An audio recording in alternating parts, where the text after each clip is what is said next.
working for a private corporation. So that's where I came in. And my job really was to corrupt presidents and other top officials of countries that had resources that our corporations covet, oil being one of the biggest ones, but there are many others also. And to really corrupt these people, to get them to accept huge loans for their countries, loans that would basically bankrupt the country, wouldn't be used to really help the majority of the people, would be used to hire U.S. corporations to build big infrastructure projects like power plants in their country that would help a few wealthy families who own the big industries and the commercial establishments. But the whole country would be left holding a huge debt they couldn't repay. So at some point we go back in and say, since you can't repay your debts, give us your oil real cheap, or vote with us on the next UN vote or something like that.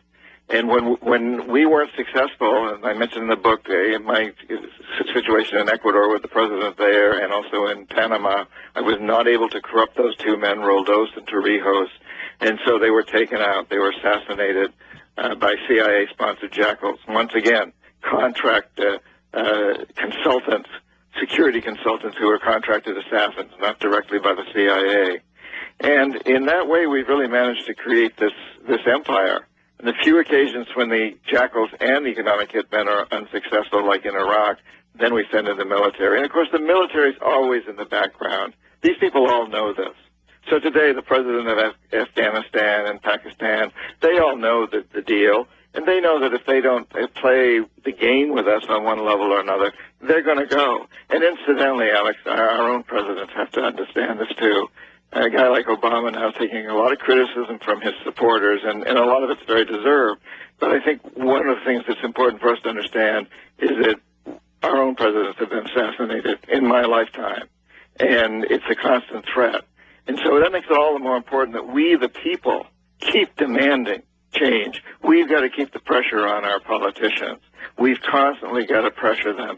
We've got to put pressure on a guy like Obama so he can turn around and say to the CIA or whoever he's answering to at this particular point in time, listen, you guys, I got to do this because the people are demanding it.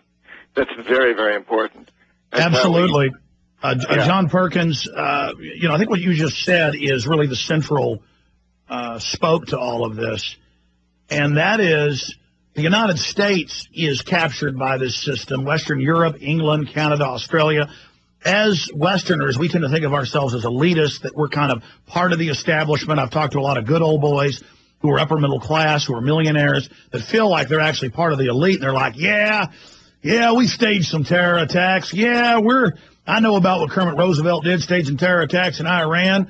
But that's how we win. That's how we get things done. But we're losing our freedoms and liberties here as well. We're financing these international corporations and banks to go give these loans to build infrastructure, which they themselves then own at our expense. And then those third world nations and old world nations rightfully hate us, and we get the blame for it, when really we're being drug along by the system as well. So this globalist corporate system, a crony capitalism, I guess you could call it, doesn't it exploit everybody except for what Rothkopf said on this show with his book, the head of Kissinger Associates, that the 6,000 superclass, they get all the power, money, and control, but the rest of the 6 billion, 400 million of us, we get the short end of the stick. Absolutely, yeah. And what comes around goes around. We in the United States were willing to turn a blind eye on the use of slaves, essentially, in sweatshops that make us cheap shirts and tennis shoes. We were willing to turn a blind eye on get us cheap oil, even if it requires destroying the Amazon rainforest. We don't care. Give us cheap oil. We kind of turned a blind eye on that, and we always sort of said, well, of course they're doing the right thing. Nike is not hiring slaves, and Texaco isn't destroying the rainforest. Well, Nike is hiring slaves, and Texaco did destroy the rainforest, and there's a huge lawsuit in Ecuador right now that's going to be won against Texaco. And they don't do the right thing.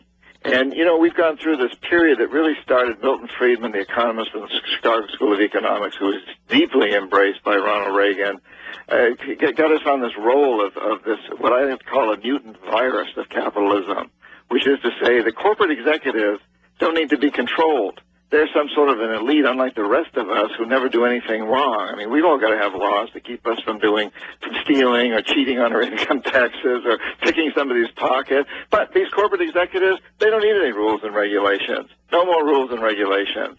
And everything should be privatized. They should be running everything, controlling all the world's resources. And let's give everybody lots and lots of credit. Get people to take lots and lots of credit. Well, I'll tell you, credit enslaves people. You know, if you're a union member and you got lots of loans, you got a big mortgage on your house, you don't want to go out and picket. You don't join the picket lines because you want to keep paying for your house so your family has a place to live. And so there's been all these things that really came up in the 70s and much more strongly in the 80s after Reagan was elected. And it just continued through Democrats and Republicans alike. God, Clinton was one of the worst. And they have served to put us all in this position that we economic hitmen back in the 70s were doing to the rest of the world. It was so successful in the rest of the world that it's been pulled on us. And now we got to get out of it, Alex. We can do it, but we've got to set our hearts and minds and souls to doing it. Well, let's look at the alternative, and then we'll get into solutions and, get your expert opinion on the current climate and what you think those solutions and the way out are.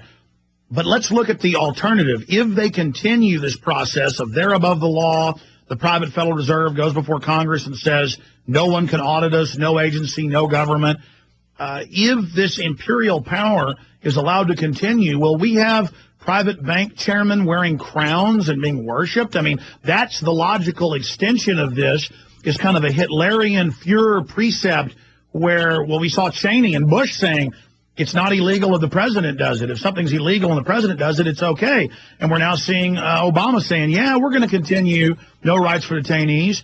And, yeah, we're going to, continue having secrecy in the banking. It's clear the presidents have been turned into nothing but vestigial ceremonial creatures. So if we don't slow this down and reverse it, what will this world look like? What will this super class who are openly above the law, what will they bring us to?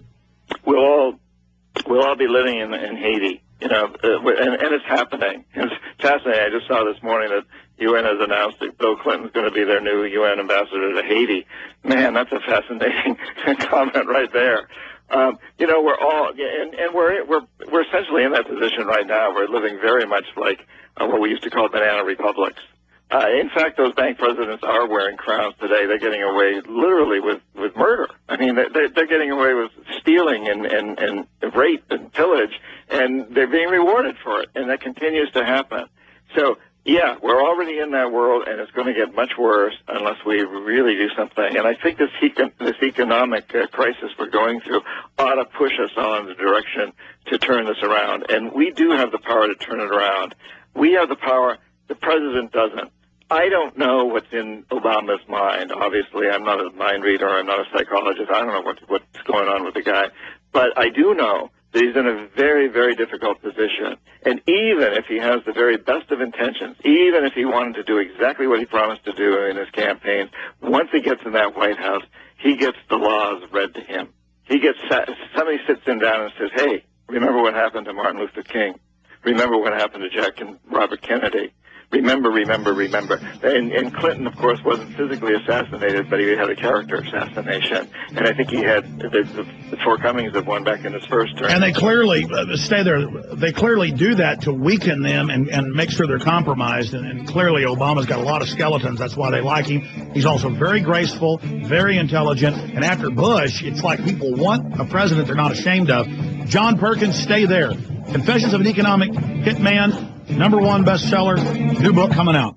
Heart disease is on the rise. Clogged arteries, high blood pressure, and high cholesterol levels may not be fully detected by you, but the symptoms are there. Loss of energy, blood sugar spikes and drops, poor circulation, and irregular heartbeat are just a few of these that can alert you that something is wrong. Hear how Heart and Body Extract is making a difference in thousands of people's lives across America. My blood pressure has normalized. My diabetes has totally improved. Everyone is telling me now how much healthier I look, and I'm telling everyone how much healthier I feel. I recommend Heart and Body Extract to everyone. Anybody over 40 in the North American continent should be using this product as a preventative to keep their cardiovascular system healthy. Order your 2-month supply today by calling 866-295-5305. That's 866-295-5305. Or order online, hbextract.com. Heart and Body Extract, 866-295-5305 or hbextract.com. In the New World Order's war against humanity, Barack Obama is the tip of the spear. We've got to have a civilian national security force that's just as powerful, just as strong, just as well-funded. The Obama deception completely destroys the myth that Obama is working for the best interest of the American people. Well, Obama's already fudging. He's fudged since day one in this election. If you have a demagogue with a fanatical mass movement of personality cultists who is imposing the program of a group of extreme bankers,